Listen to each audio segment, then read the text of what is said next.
Welcome, everybody, to Edge of the Rabbit Hole here on Connecting the Universe. I'm author and researcher Mike Ricksecker. With me, as always, my co-host is Victoria Munday. And down in the chat room, Alina moderating the chat. We have a fantastic episode for you tonight. We have Dr. Kathleen Ball with us to talk about the mysteries of the Knights Templars in Brazil. And given our conversation that we were having before the show started, I think we're going to get into some other mysteries as well. So, Kathleen, thank you so much for joining us tonight. I'm really looking forward to this. Oh, you're welcome. I was looking forward to it. I haven't done one now in a couple of weeks, so it's been yeah, I really enjoy talking about the research. So yeah, and your research is fascinating. So everybody, the book is A Grail Quest, which is by Dr. Kathleen, and you can find the link to that down in the description below. You can also find a link to the mysteries of the Mysteries of the Brazilian Templars. Is that the correct title? The Brazilian Templars Mystery is the name of the documentary, and it still is being shown on Gaia. However, we recently have uploaded it to Film Hub, so you're going to start seeing it on other networks and venues as well. So yeah, that'll be fantastic. I do have the Gaia link in the description, but right. yeah, Film Hub now again. It's still available on Gaia. So yeah, right. So well, let's go ahead and kind of start at the beginning here. What piqued your interest in this type of research with the Templars, and then expanding that to Brazil, which is an interesting tie-in? Well, it goes a long way back, and one thing led to the next. I had an interest in Leonardo da Vinci from early age, and his studies and esoteric beliefs, what he was involved in. And that kind of piqued my interest into esoteric belief systems. And then fast forward, 1990, March 11th of 1990, I had a near-death experience. And that really sort of kick-started all of it. I became very sensitive to energy, interdimensionally aware, just really open to energies. And that was part of what helped me find that cave too, by the way. But anyway, one thing led to the next. I realized, okay, Leonardo da Vinci was associated supposedly with the Palais des Sions, okay, which was supposedly the, I guess, the predecessor of the Masons, of the Masons that we know about today, right? Right. Okay, so then I start finding some information about this Knights Templar. And it's like, who are these guys? I can't find anything on them, right? I can't find anything on them. So I read Holy Blood, Holy Grail. I'm reading, then the Da Vinci Code came out, right, in 2006 or whatever it was. And then the movie came out, and I was in Rome when that film came out. Oh, interesting. Everything in their power. They tried to sue Dan Brown, and they tried everything in their power to shut that film down. That piqued my interest. That got me really, really interested in, okay, something's going on here behind the scenes. I got to find out what it is. So 2009, I marry my high school sweetheart. We get back together, and we get married. We go to France for a month on our honeymoon. And we ended up firing the lady who had arranged the tour for us, which was a disaster. She had no idea what the distance is between one place and another, and had us on this great race. So we had to go. We're in a small town in France, and there's no internet service. So I had to go to Dome, France, which is big. This is big. I had to go to Dome, France, to an internet cafe to cancel all that trip.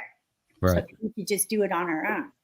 And I find out that there's a grotto in Dome. Okay, so we go down into the grotto. It's got some pictographs, but nothing really impressive. And I'm not impressed. I come up, I think, well, that's really, there's really not much here. Then we find out that there was an art exhibit. So we went over and did that. But when we came out of the grotto, the representative from the museum there comes up to me and asks me, do you know about the Knights Templar? And I said, yeah, as a matter of fact, I do. And he said, would you like to see where they were kept when they were imprisoned by King Philip the Fair? And I said, absolutely. So he gives me the keys. This is where we get into the woo-woo stuff, right? Spiritual connection. He hands me the keys, shows me where the dungeon is, and says, take as long as you want, madame, and just bring the keys when you're done. Nice. Okay. I mean, who does that, right? Yeah. So I go in and I'm in this dungeon and I'm picking up on all this energy. I mean, it was just powerful. It was really powerful.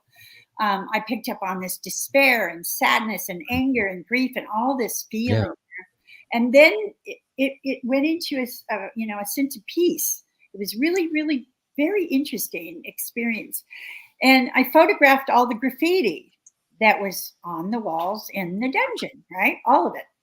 And so I don't know what to do with this at this point. This is all my personal research at this point.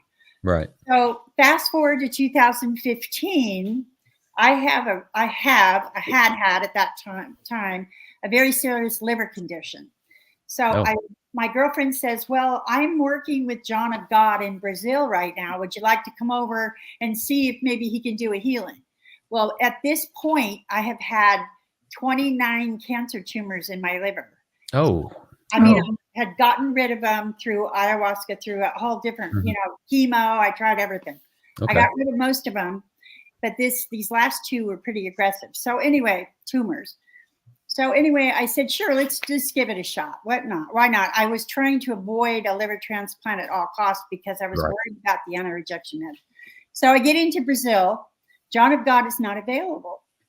Okay. Another coincidence, right? Right. Okay. John of God's not available. So Adele and I, my girlfriend and I, decide to go up into the Chapada, which is about 3.5 hours outside of Brasilia. And one thing happens after another. We end up in Alto Paraíso.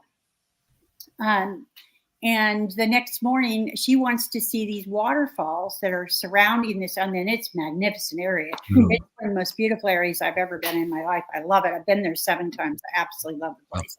But anyway, so we go to one of these waterfalls that is, that we're being told about. Agua Fria is the name of it.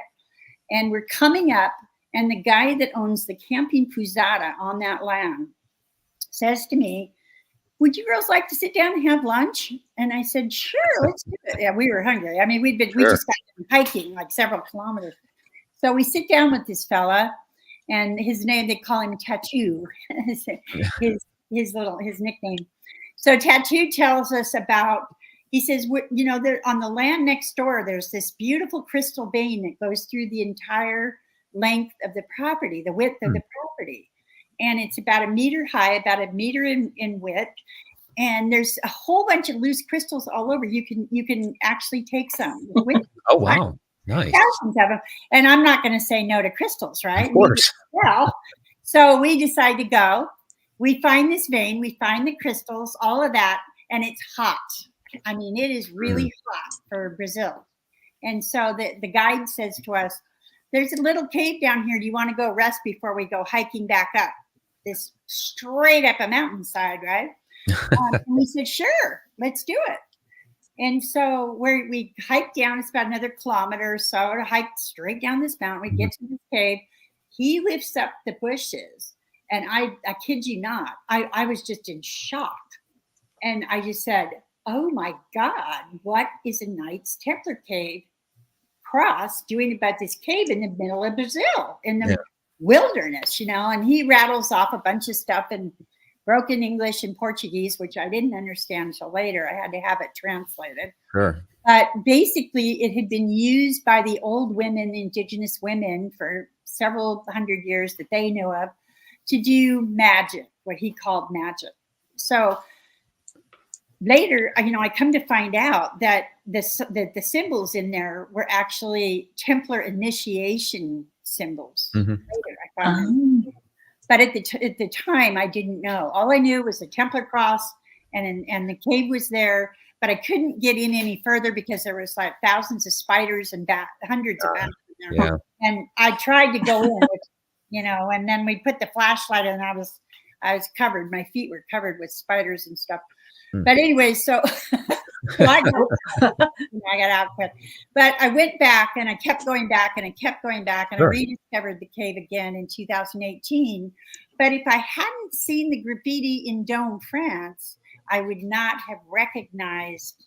Right. Yeah, you wouldn't have made that connection. Yeah, And it's a pretty prominent cross on top of that cave entrance. I would have never made that connection. So Yeah. it's been a very synchronistic journey.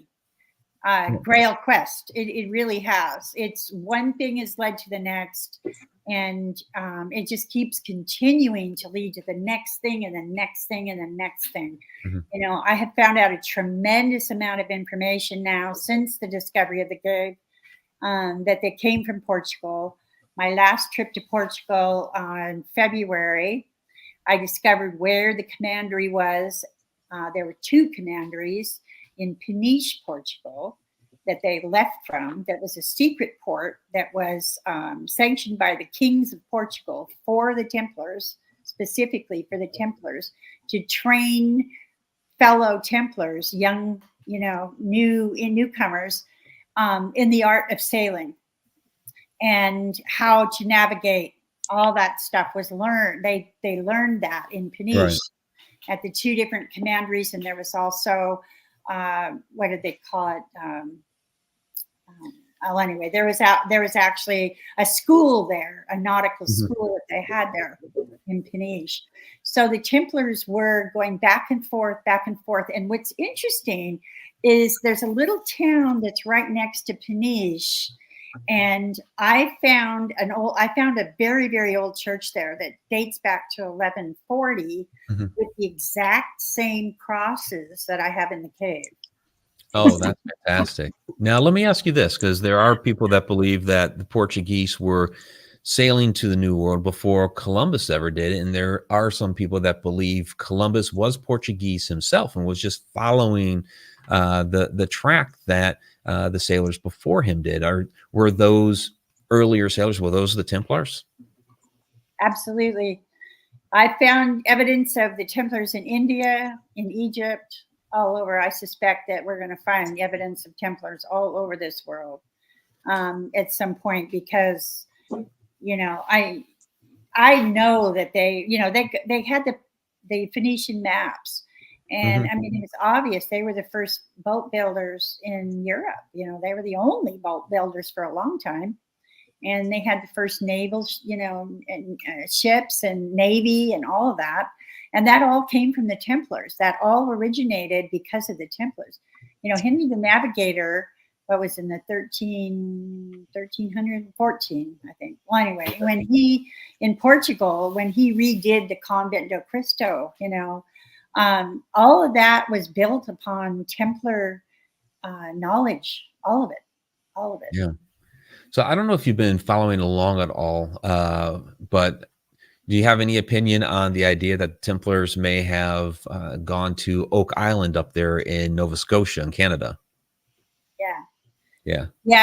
I'm sure they were there. Yeah, it's been interesting to follow. Yeah, because they also went to Dome and they went to those prisons where the writings are on the wall and everything. So they're making those connections up there as well. I just find it fascinating that, yeah, like you were saying, you're finding Templars all over the world. I'm finding evidence. You know, I've seen personally evidence of Templar. You know, Templars having been in Turkey and Derinkuyu. In the underground, in the underground caves there. I have photographs from Templar crosses and Templar insignia all over the place. And, you know, I keep this catalog of the different areas that I find, and I do this comparison all the time. Every time I come back from a research site, I'm doing comparison with previous places. So I'm seeing the same graffiti, I'm seeing the same crosses, I'm seeing the same evidence of Templars in numerous countries. Yep. So. Yeah, and in Egypt as well. And I got back from Egypt, and everybody always asks me about that. And yes, you do see the symbolism there as well. Off the top of my head, Dendara, it's there. So, and you do have done some work there in Egypt as well. Yeah, absolutely. You know, you have to remember that they were gathering evidence. They were gathering evidence of esoteric belief systems one of their primary purposes, one of their primary goals, what they were dedicated to, the inner circle of the Templars, was bringing enlightenment into Europe during that time frame to counteract what the Catholic Church was doing, which was oppressing the people. Yeah. And this is why they pissed off the Catholic Church so bad. I mean, that's what happened. They really, they were working under the gun, under the rug for a long time. And because they were a military force for the church, that one arm of the Templars were a military force for the church and for the monarchies, they put up with it. But once that was over, after the fall of Acre, they really didn't, the monarchies had, and the church had no use for the Templars anymore. They looked at them as a threat at that point. So it was a matter of time. King Philip the Fair owed him the most money. So he had the biggest interest in getting rid of them at that point. Right. So, Victoria, I know you have some questions, so I'll go ahead and let you step in. I heard that's where the superstition of Friday the 13th comes from, was the night or the day or whenever, when the Templars were massacred. Is that true? It's something I've always heard. Okay. Yeah, it was October Friday the 13th, 1307. They were rounded up, but not all. They got several hundred. Well, yeah. And they rounded them up, started torturing them to try to get, that's what you do. You torture somebody and they're going to tell you anything. Sure. Eventually. Sure, here are the keys. But the interesting thing was, and I tuned into this when I was in Dome, that they recanted those statements that they made. They recanted those before they died in 1314. Jacques de Molay was murdered along with several all who survived the torture. They recanted those statements. So that was very powerful. That was powerful in the world. And I think he understood that. I think he understood that it was important for him to tell the truth and really stand up for it, even if it meant his own death. So. Right. I'm going to kind of go back to the very basics of the Templars. What was their mission? What were they guarding? Were they guarding the bloodline of Christ? And if they were, so that's some really juicy stuff here. My last trip to Portugal was phenomenal. It was phenomenal. Yes, I believe. Okay, when the representative from the museum, when I brought those keys back to him in 2009, okay, he said to me, do you know what the Templars were protecting? He asked me. And I said, well, I have my ideas, but what is your perspective on it? And he said, they were protecting the bloodline of Jesus Christ and Mary Magdalene. And I said, yeah, I that's the line of research that I'm following at this point. And then I had a very interesting experience after that. I asked him where the other areas that I could gather information. I'm on my, you got to remember, I'm on my wedding, my honeymoon. And my husband, he was indoctrinated on that trip. I'll have to ask, does he have an interest in this too? Yeah. He does now. So we go into Marseille. And there's a church there that Lazarus and Martha and Mary, they were part of. And the original founding church there was dedicated, to these people. So I wanted to see that. So we go to this cathedral and the nun is opening the door as we get there. And she takes one look at me and she hugs me and she starts weeping and crying. And she said, I have been waiting for you, madame. I have been waiting for you since college. I learned English. So when you came, I could speak with you. Wow. Aww. Okay, now that's like what I was going to ask you. If they are guarding the bloodline of Christ, wouldn't they take the descendants and move them around the world? And if that's true, is there something in our DNA, do you think, that recognizes someone else who who has Templar DNA? Yes, absolutely. Absolutely. Yeah, okay. That was part of that was part of my research I did for my PhD in metaphysical studies. But anyway, so this woman sends me up to where Mary Magdalene lived in France, Saint-Baume. before she died, where she stayed in what they call intercessory prayer for several years. She sends me up there and she tells me, do what you're instructed to do. And so I did. It was this 2-hour meditation, releasing a whole bunch of energy that was in that space and bringing in light, right? Mm-hmm. So that is Mary Magdalene's last place. It's a place of power for her to generate, and it had been oppressed by negative energies. So anyway, what happened next was really kind of bizarre. While I was in this meditation, my husband's sitting next to me, and in comes this bishop and 4 priests to conduct the Eucharist for some followers that had come in. And so when I open my eyes, I see a bishop, I see these 2 priests, but this one priest is looking at me with a big grin on his face, and he's smiling. He's just beaming, you know. Mm-hmm. Anyway, so he invites us up to participate in the Eucharist, and we drink the juice, and he gives me the cracker, and I walk up to the bishop. The bishop grabs it out of my mouth and starts screaming at me in French. Really? Yeah. Do you speak French?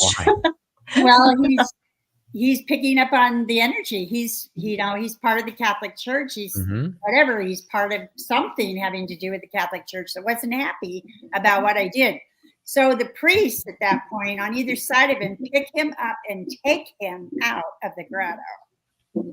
Oh, that's wild. Okay. Take him off the premises. And about 10 minutes later, that priest that was smiling at me comes back in. And he says, I apologize, madame. I am so sorry. I don't know what came over him at that, when he did that and said that to you. And he said, but we are thankful for what you have done here. Interesting. Yeah, I grew up Catholic and I've never seen anything like that. That's really fascinating. Right. Yeah. Well, part of what happened when the bishop started yelling at me is to reflect or deflect it, I just said, I looked up and I said, forgive him, Father, for he knows not what he says. And man, he flipped. He just flipped when I said that. He really came and grew. So, that's when the priest just went and hauled him out of there. But anyway, so that happened. And I believe it has something to do with this time frame that we're in right now. And Mary Magdalene is a very powerful energy and very powerful force right now. And I think her energy needed to be freed or something. I'm not even exactly sure what I did or what happened. I was just a conduit for something that was taking place in that grotto. So I know what you did. So anyways, what I had found out is that in Tomar, Portugal, there's a little chapel. It's dedicated to Mary Magdalene. And there's a woman who comes in and greets descendants of the bloodline. Oh, wow. Okay. Right.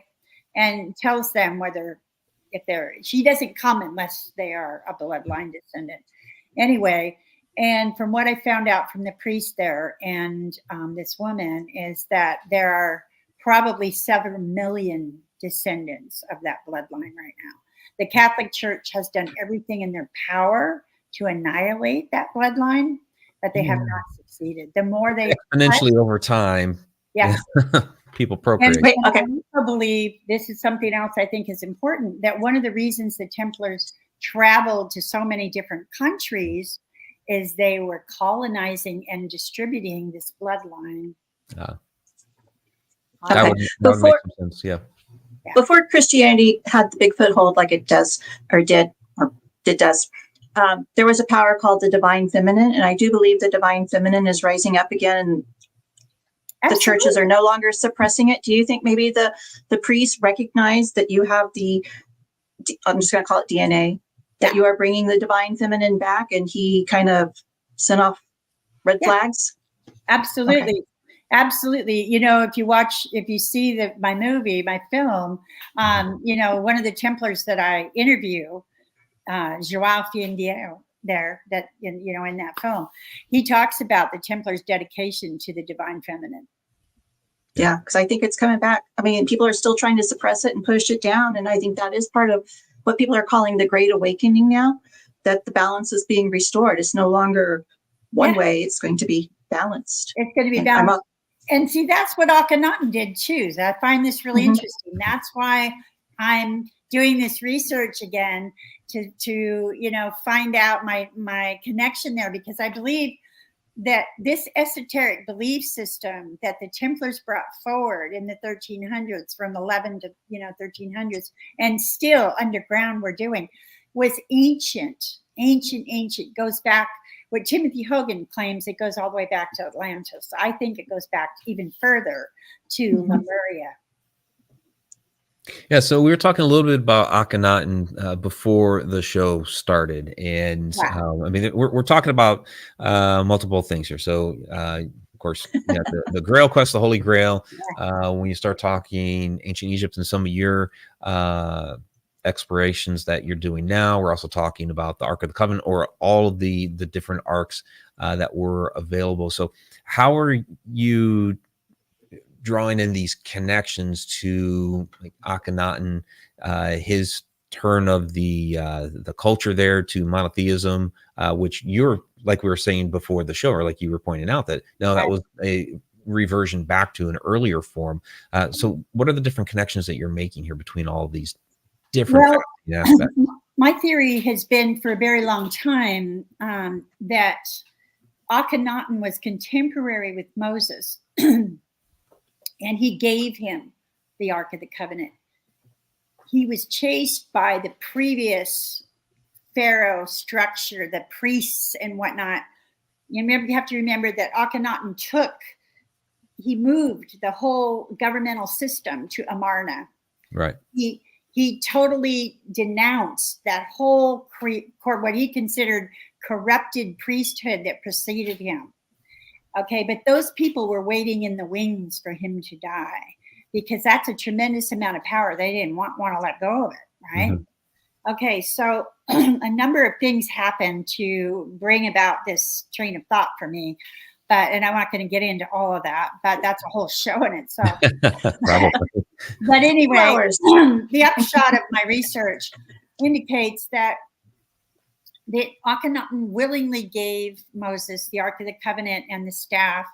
And then we hear about him leaving and being chased by Pharaoh's men. Well, yeah, they're the new Pharaoh's men, the ones that, have been waiting in the wings to take back the power.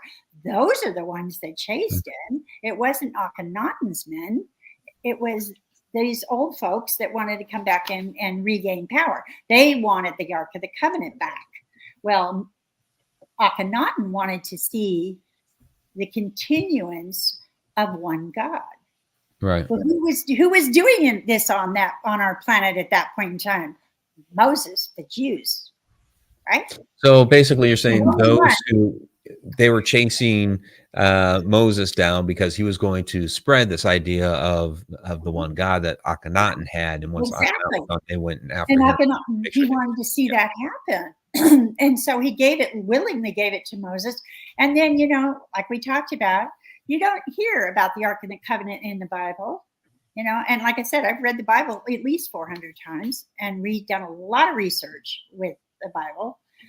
You don't hear a word about the Ark of the Covenant until Moses. Right. Until he leaves Egypt, right? Yep. You don't hear a word. So all of a sudden we have this Ark of the Covenant. The Jews have this possession of the Ark of the Covenant, and we continue on with this one God concept, right? Which eventually morphs into Christianity and all these other religions that we have today. But we, just about every belief system, except Buddhism, today believes in one God, right? And that all stemmed from, I believe, from Akhenaten. That's my belief. Gotcha. So we are halfway through the show. I want to let everybody know that you can find information on a Grail Quest and also the Brazilian Templars Mystery. Down in the description below, you'll find links to those there. We do have a couple questions here coming in from the chat room. Okay. So this one from Scarlett: are the royals part of the bloodline? Some of them may be. Like I said, the church did everything in their power to annihilate the bloodline.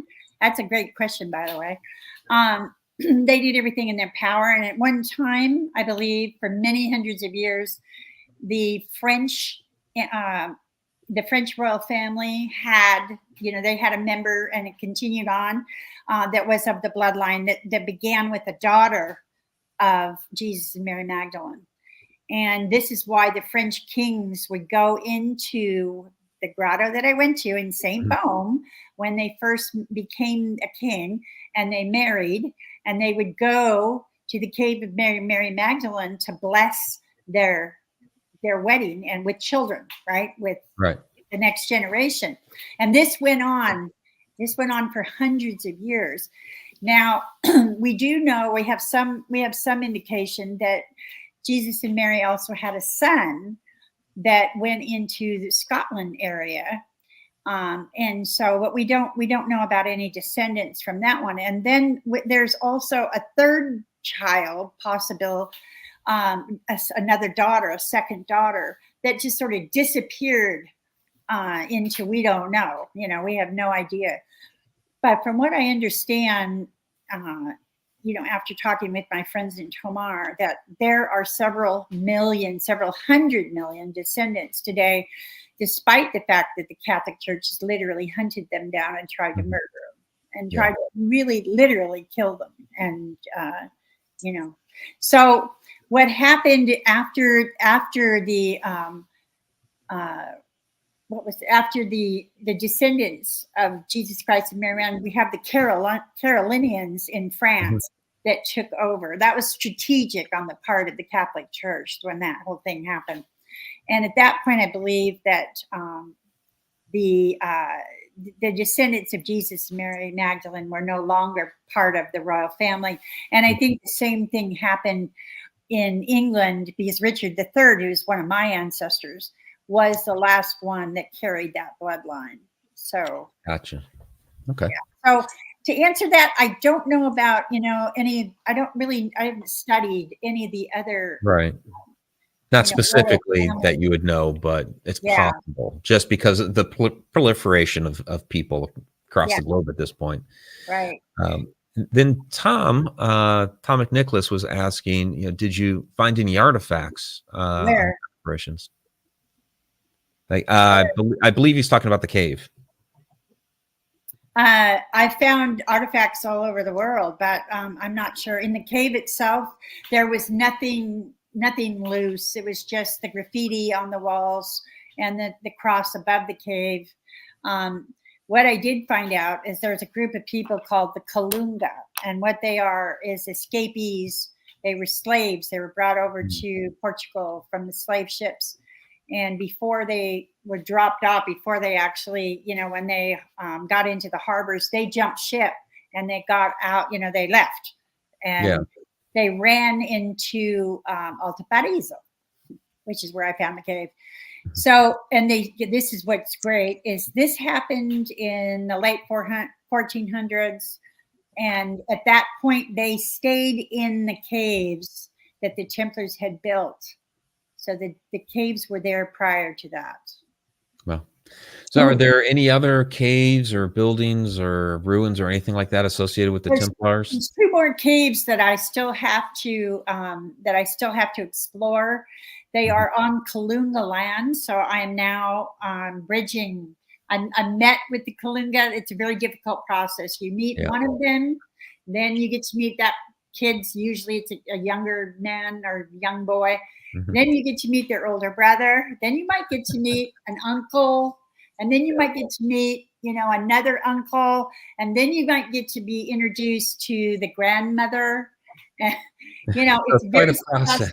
And then you might actually be able to, several weeks later, be invited into the actual, where they live, their village where they lived. And they're very protective because it was survival. Sure. Yeah. And they told me that anything that was in the caves during that time, they repurposed because they were, survival. Yeah. Anything, they said they stripped the caves clean of anything that was in them. Yeah. The other nice surprise about the cave, since the film came out, I found out that the cave was a gold mine. Oh, so it was originally a gold mine that they repurposed? Yeah, the Oh, that's Templars. The Templars carved it out. It was a gold mine. They knew it was a gold mine. They were bringing gold back and forth back to Portugal. Is what they were doing. Oh, okay. This is why. This is very interesting point. This is why the king in Portugal is the only one who wasn't broke after the crusade. Oh, that makes a lot of sense.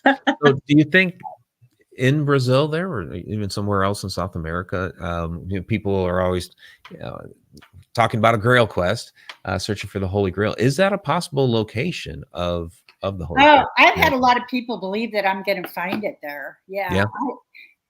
I don't know. From what I'm hearing now, the research that I'm hearing from other researchers now, Timothy Hogan is one, and Scott Wiltshire is another. Yeah. That there are multiple locations, which makes a lot of sense to me. That the treasures were actually held in multiple places. They were hidden in multiple places, and that makes perfect sense to me because, and they were also what they call destined to be recovered now, 700 years later. And here we are, 700 years later, and all this research is being discovered and all this information is being uncovered. And I really believe that the treasures will be uncovered. And I have also told the Templars that if I do discover it, it will go to them. I have no interest in it. It will go to them. All I want to do is have access to photograph and research. That's all I want. So do you think the treasure is actually like something tangible, or is it a person, or like a spiritual quest type thing? Which way is the treasure? Well, it could be both. I don't really know the answer to that question. I'll know it when it's discovered, and I certainly hope that I'm part of that discovery. But I can't tell you because I don't really know. The Templars didn't keep records. Things were passed down by word of mouth. And what we have, what I don't have, but what Scott Walter has is evidence that that this word of mouth ended with a certain person dying, and that they left some things written down to give us some clues. Yeah, but that makes sense that they would, when they had to flee, when everything was happening, that would make sense that they would actually split it up and put the treasure in different locations and not just one. So yeah, we may be talking about multiple locations here. That just makes sense. Yeah, it does, doesn't it? When you think about it, you don't want it all in one place in case somebody does happen to discover it by accident. You want it in multiple for the purpose of bringing forward your agenda. And what their agenda, what I believe and what I've been told, their agenda is to bring about a new world of harmony and acceptance, very similar to what they created in Portugal. Many people don't know this, but Portugal was a country, an example of what they wanted to spread out throughout the world. Yeah. And it was, they took in the Cathars, they took in the Jews, they took in the Druids, they took in the Islam, they took in the Moors. Yeah. They took in Christians of all sects, not just the Catholic sect, but they also protected these people from the Catholic Church. What I recently found out, which I was really, really happy to learn this, is that when the Cathars were being destroyed and murdered and burned to death in France, the Templars went in and rescued it looks like several thousand Cathars, and brought them back into Portugal and gave them land and sanctuary. And I actually even found evidence of Cathars all the way into Tomar, Portugal. Okay. I found a Cathar cross on the back of the Mary Magdalene Church. Oh, wow. That's interesting. Yeah. Yeah. I just recently found this. And then I went up to not Montresor, that's in France, Monsanto. I went up to Monsanto, which is where the Cathars, one of their primary places, was a huge mountain. And it looks very much like where they came from in France. But anyway, there were Cathar crosses up there and all throughout Portugal. apparently they were given land, and they were protected from the Catholic Church. So what the Templars wanted to do was to expand this dream of Portugal out to the world. And they saw that the Catholic Church was coming in and gonna oppress them, So I believe it, at that point in time, they really got serious about, colonizing other countries, getting the bloodline out to other countries, and also looking forward into this particular time frame that we're living in now to bring about this dream, this commitment that they have. And they're still dedicated to this, bringing about heaven on earth. I mean, that is still very much a reality for them. So let me ask you this. With Portugal, it really seemed like to be a safe haven for the Templars. And I like how Freddie Silva breaks it down to Portugal, the Port of the Grail. That's fascinating. But when they were being hunted down, they split up, but kind of undercover. Except it was pretty obvious they're in Portugal, but it seems like undercover they built all these other new organizations. They just didn't call themselves specifically the Templars anymore. So how do all of those organizations today get along? Are they still communicating and sharing information about these different secrets and esoteric topics? There's an inner circle that has continued on, and there are families that are descendants of original Templars in Portugal. There's also Timothy Hogan actually has bloodline that goes way back as well in Scotland. But I met and also interviewed a Templar descendant in Brazil whose family came from Portugal. So there was always an underground, unit, inner circle of the Templars that were protecting this esoteric belief system, protecting the bloodline. They were still doing the work, but under the rug. They had to be very secret at this point in time because, like I said, the Catholic Church was going around and annihilating and just. Yeah. I mean, I went in, I did some research in the Rosicrucian Library several years ago, and I found out there's a whole book. It's this wide, this big, that big. Mm-hmm. Every single chapter is a chapter of a country that the Jesuits from the Catholic Church were sent in to murder. And it specifically talks about how they murdered them, descendants of Templars and any current Masons at that point in time. So this went on all through the 15th century, 16th century, 17th century, and possibly even into the 18th century. They did this. So, they really made an attempt to annihilate this bloodline. They really didn't want this bloodline to succeed because they were direct, then we're not going to look to St. Peter, right? I mean, why would we look to the descendants of St. Peter if we got the real deal? You know what I'm saying? Right, exactly. Yeah. So, that doesn't make any sense. And another thing I wanted to talk about in Portugal, which I think is really important, that you'll enjoy this story, which I thought was fabulous. That church that I went into and saw that graffiti, right? That was exactly the same as what's in my cave. That graffiti, each of those symbols were initiation symbols. And it gets even bigger. On the outside of this church, there's an altar on one side of it. And I was I saw fleur de lis, right? And I went, oh, it's fleur de lis. Okay, that's the bloodline, right? Right. And there's shells. There's a specific shell form that is also interchangeable with the fleur de lis, right?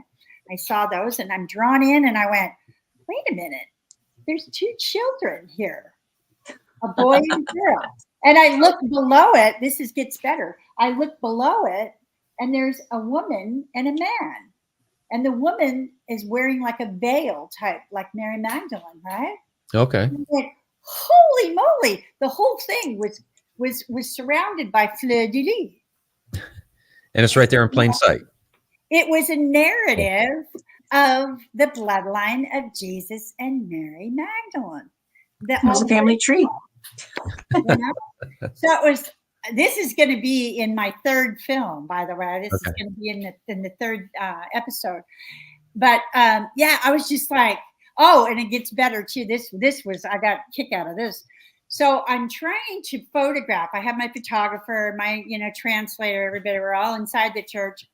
And in marches this guy and tells me, you can't photograph in here. And I'm like, on whose authority? And he said, well, I am connected. I'm very connected with the powers that be, with the patrimony that is, and responsible for this church and on and a bunch of, and I said, I wanted to say cut the crap, but I didn't. Right. I said, okay. I said, you and I need to have a talk outside. And so we go outside and I talk to this guy, right? And I find out, he tells me a whole bunch of more baloney, that Sure. he's just a fellow researcher and writer and blah, blah, blah, blah. But he's also friends with the people that control, they call it the patrimony over there. Okay. That control, what happens inside the church. And first he tried to tell me the story.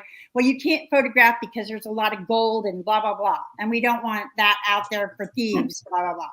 And I said, I'm not interested in that. And you know as well as I do, that's not why I'm here. And Right. he says, well, we don't want those symbols anyway. They're just made by fishermen. They're just there to get blessings from. And I said, you know what? That's not true either. I said, then explain. What's he hiding at this point? I said, explain to me why they are in my cave in Brazil then. Mm-hmm. That is 3,000 kilometers away from the coast. They're not sailors. Right. Sailors aren't going to go 3,000 miles to put a blessing or ask for a blessing in a cave. So why are they the same symbols? Anyway, so he finally gets sort of battered down at this point, because I was, pretty, it's kind of aggressive. But anyway, because I was upset, I was all set to photograph and everything. So he takes my card. He never calls me, but he blocks the next place the following day. Oh. I couldn't get information there. Then I come to find out we did some research on him. He's Opus Dei. Oh, go figure that. Yeah. That makes sense. And so he's trying to thwart your efforts, and And he is also, right? He is also the advisor to the King of Portugal on religious protocol. Oh. In other words, he tells the king what he can say and not say. Okay. Regarding religious matters. Interesting. Yes. So we had a little bit of a Da Vinci Code moment. It sounds like it, yeah. It's a fun story. Yeah. I find it really interesting because everything you're saying, I'm giggling over here. I was like, that's the divine feminine. But it seems like it's becoming more empowered, and I don't think it's a coincidence that it's waited until the Aquarian age. Exactly. To come forward. I got those symbols anyway, by the way. Mm-hmm. I was like, I got that graffiti that was in that church anyway. Good. Yeah. That's good. It thwarted your effort for the next place, but at least you got what you came for and you were looking for. I did. Yeah, I got what I came for. So. Yeah. So you mentioned second and third parts to this film. So can you give us a little preview as to what to expect with these upcoming projects? Okay. Well, the episode 2 is about me going back into the cave, discovering that it's a gold mine. I take people inside the cave and show them the graffiti that's on the walls. By this time, the spiders are gone, and I don't know how that happened, but suddenly they were gone on my third trip or fourth trip to the cave. They're gone finally. We were all prepared. We had this we were going to light a bonfire in front of the cave and smoke them out so it didn't hurt them. And we were going to go through this whole thing. And we get there and they're magically gone. There was only about 5 bats in the very back end of the cave. Oh, wow. So, so anyway, so we, I'm sorry. I forgot the question. I was asking about what to expect in the second and third film. So you're talking about the second one there. Okay. So we went and we did that. We filmed all the inside of the cave. We also disclosed that it's a gold mine. Mm-hmm. And then I'm invited to have the interview with the Kalunga. So that is all going to be on this next, in episode 2. And then from there, I was invited to have an interview with the indigenous cultures, the indigenous natives from the Amazon jungle that come into Alta Paraíso, still come in every year. Okay. And they were there, and they actually, told my friend in Alta Paraíso that they would agree to an interview. Well, that didn't happen because of COVID. And so what happened was one of the tribes, the Hunniquin people, invited me to come into the Amazon jungle. So I did that. I went into the Amazon jungle and I stayed with the Hunniquin people. And they did not corroborate whether or not they were the tribe that brought the Templars in. But they did tell me that the white men came in with white robes, and they, that they did come out, that there was, stories that were passed down through the generations of these men that came in. And he is, right now, Assis is his name, the chief. And he adopted me as his daughter. And yeah, it was kind of cool. Anyway, he agreed to ask around at their big gatherings and see if he can find out more information for me on that, so we can find out exactly what tribe it was that brought the Templars in from Bahia, from the coast of Bahia, into central Brazil to Alta Paraíso. But yeah, so that we're going to do that. And then also, indicative of a Grail Quest oftentimes ends in a healing of some sort. Well, I actually had a healing in the Amazon jungle.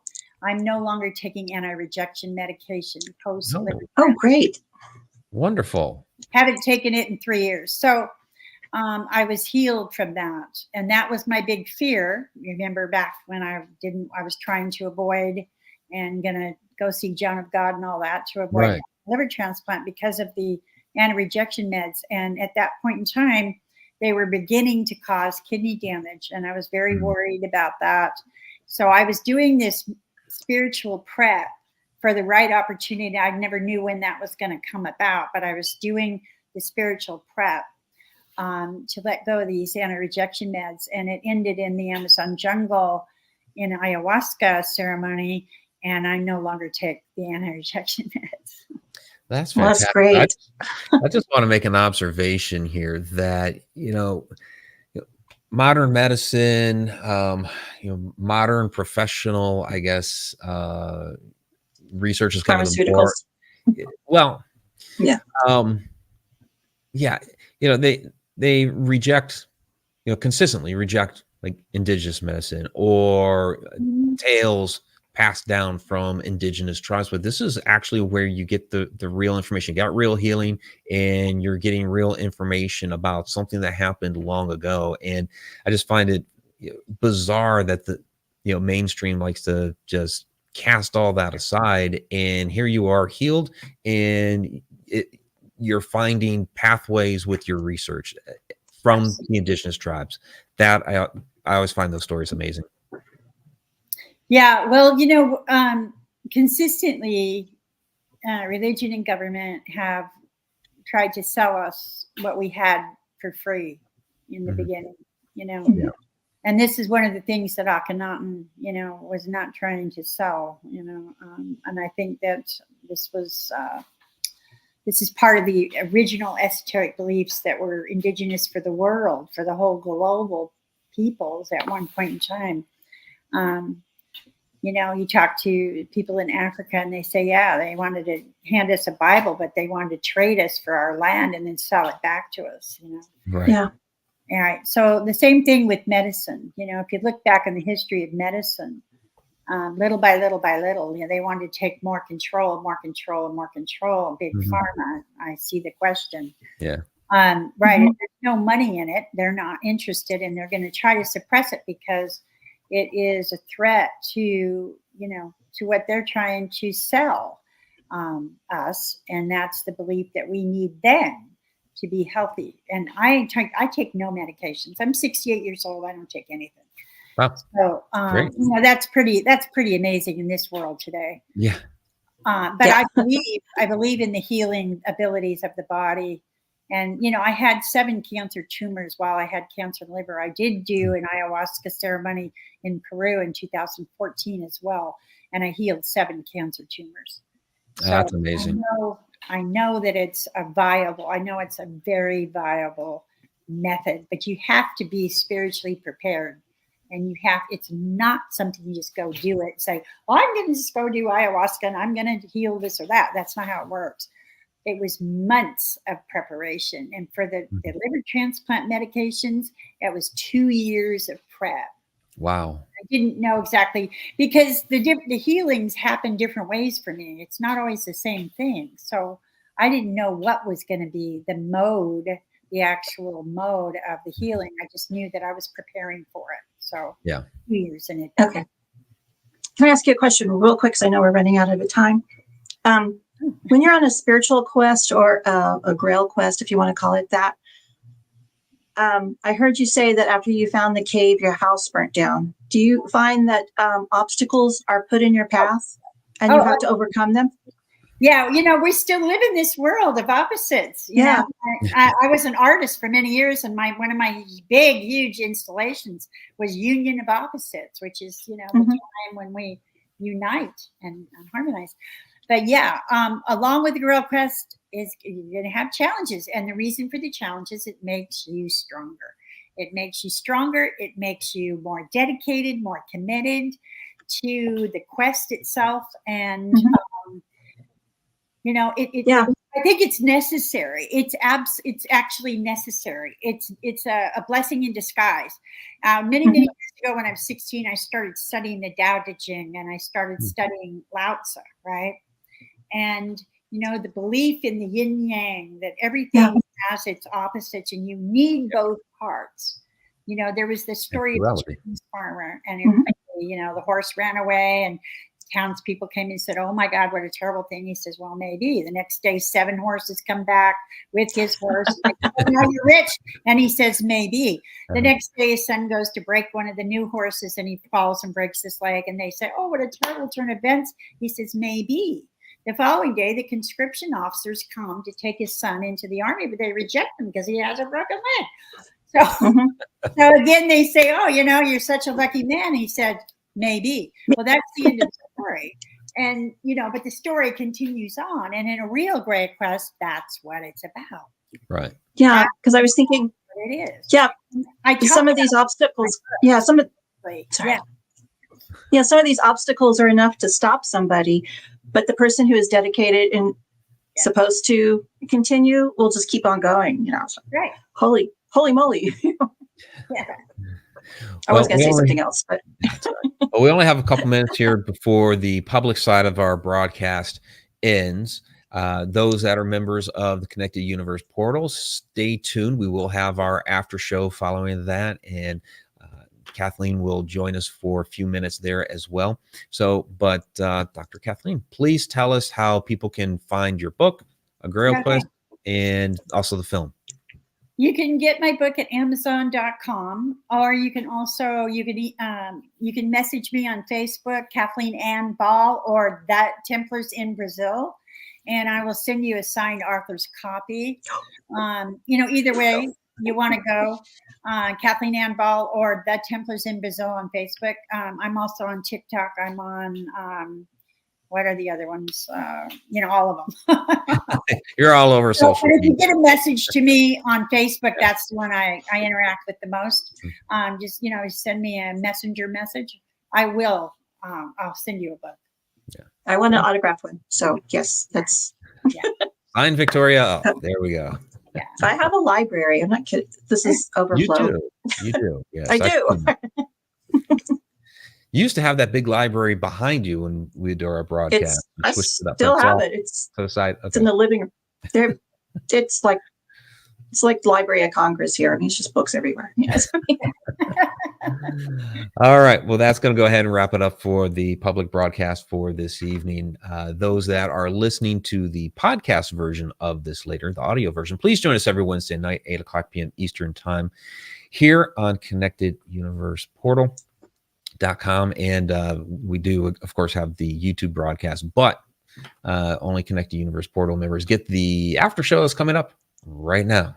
So all right, everybody, till next time, if time really exists. Bye-bye.